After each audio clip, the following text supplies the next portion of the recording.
আচ্ছা, যখন প্যানেলে টাকা থাকবে তখন আপনারা টাকা উইথড্র দিবেন কিভাবে?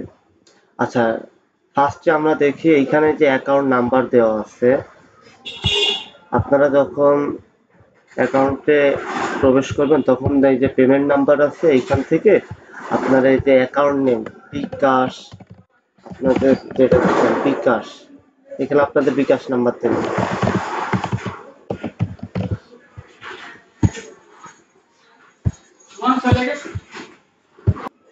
এইভাবে বিকাশ দিলেন, এরপরে যদি নগদ নাম্বার দিতে চান সেক্ষেত্রে এখানে নগদ দিলেন, নগদ দিয়ে এখানে আপনি আপনার নগদ নাম্বারটা দিলেন।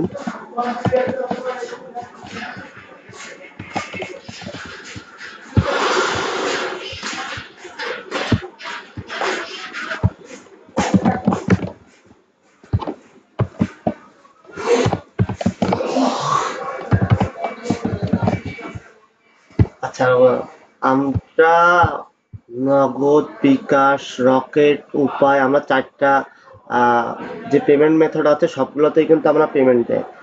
আচ্ছা, আপনার যেটা অ্যাকাউন্ট আছে আপনি সেই অ্যাকাউন্টে আপনি পেমেন্ট নিতে পারবেন। এইভাবে আপনি অ্যাড অ্যাকাউন্ট আপনি ক্রিয়েট করেন, করার পরে আপনার যখন ড্যাশবোর্ডে আসবেন এই যে উইথড্র অ্যামাউন্ট দেখতেছেন, এখান থেকে উইথড্র দিয়ে সিলেক্ট অপশন দিবেন। আপনি বিকাশ, নগদ, উপায়, রকেট কোনটাই নিতে যাচ্ছেন সে অনুযায়ী সিলেক্ট করে জাস্ট আমাদের এখানে দিয়ে দিবেন, সাবমিট দিয়ে দিলে এই যে আমরা আমাদের ড্যাশবোর্ড থেকে তখন আমরা পেমেন্ট দিয়ে দিব।